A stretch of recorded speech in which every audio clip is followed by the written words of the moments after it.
Selamat datang di channel Bugar Alami, yuk kita sehat bersama. Kamu yakin buah yang selama ini kamu kasih ke orang tua itu 100% sehat buat mereka? Gimana kalau ternyata beberapa buah favorit mereka itu justru jadi beban tersembunyi? Yuk kita bongkar bareng-bareng. Kita kan sering banget ya ingetin, ayah, ibu, jangan lupa makan buah. Tapi tunggu dulu, emangnya semua buah itu sama efeknya buat mereka? Jawabannya, mungkin bakal mengubah cara pandang kamu selamanya. Oke, sebelum kita sebutin satu-satu buahnya, ada satu hal super penting yang sering banget kita lupain. Kita harus paham dulu, kenapa sih tubuh orang yang sudah berumur itu butuh perlakuan khusus? Ini kuncinya, jangan di-skip. Gini deh, coba bayangin. Tubuh kita pas muda itu kayak mobil sport keluaran terbaru. Bisa ngebakar bahan bakar apa aja. Nah, seiring usia, mesinnya itu berubah jadi mobil klasik. Tetap keren, tapi butuh perlakuan yang beda banget. Kenapa? 1. Mesin metabolismenya melambat. 2. Sensor gula darahnya jadi super sensitif.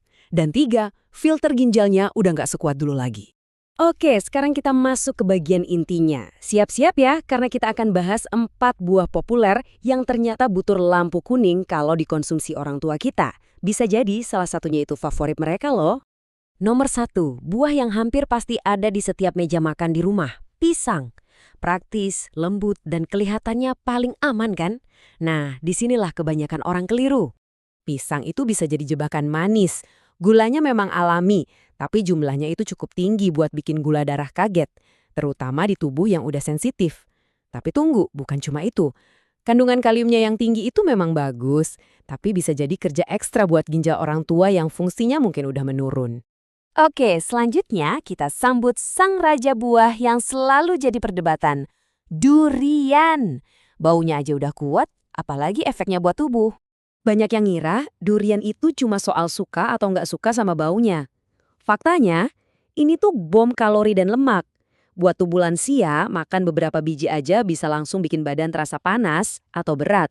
Bahkan bisa mempengaruhi tekanan darah jadi nggak stabil. Coba jujur deh, di rumah orang tuamu kamu tim mana? Hashtag pisang setiap hari atau hashtag durian musiman? Coba tulis di kolom komentar ya, aku penasaran banget. Buah ketiga ini adalah juaranya buah tropis. Manis, wangi, lumer di mulut. Tapi ada syaratnya nih, semakin matang, semakin perlu kita waspada. Apa itu? Yap, mangga. Ini dia rahasianya, semakin matang dan lembek sebuah mangga, itu artinya semakin banyak patinya yang berubah jadi gula murni. Jadi, mangga manis yang super nikmat itu ibaratnya bom gula alami yang siap bikin kadar gula darah melonjak drastis. Oke, sebelum kita sampai ke buah terakhir yang paling sering disepelekan, aku mau tanya. Buah kecil apa yang paling gampang kita makan sambil nonton TV, tahu-tahu udah habis aja semangkok? Jawabannya bukan kacang loh. Dan jawabannya adalah anggur. Si kecil mungil yang jadi temen nonton paling setia. Ambil satu, ambil lagi, nggak berasa udah ludes. Masalahnya itu bukan di buahnya, tapi justru di ukurannya yang kecil. Karena mungil, otak kita jadi nggak sadar kalau segenggam penuh anggur, itu kandungan gulanya bisa setara dengan buah yang jauh lebih besar. Kita merasa makannya sedikit, padahal asupan gulanya udah banyak banget. Eits, tunggu dulu. Setelah dengar semua ini, jangan langsung panik dan ngelarang orang tua makan buah-buah tadi ya. Pesannya bukan untuk melarang, tapi untuk jadi lebih cerdas dan sadar. Ini semua soal awareness.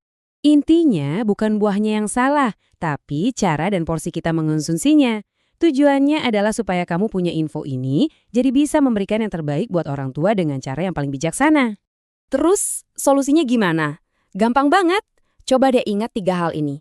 Pertama, pilih buah yang matangnya pas, jangan yang udah terlalu lembek atau bonyok. Kedua, soal porsi. Nikmati secukupnya aja, jangan berlebihan dalam sekali makan. Ketiga, dan ini penting banget, jangan makan buah barengan sama teh manis atau kue. Kasih jeda waktu. Nah, sekarang giliran kamu. Dari semua info yang kita bahas tadi, poin mana nih yang paling, wah baru tahu, dan bakal langsung kamu ceritain ke keluarga? Share di kolom komentar ya. Kalau kamu ngerasa pembahasan kayak gini bermanfaat, jangan lupa klik subscribe dan nyalakan loncengnya. Soalnya minggu depan kita bakal bongkar jebakan garam yang tersembunyi di makanan-makanan berlabel sehat yang mungkin ada di dapurmu sekarang. Sampai jumpa!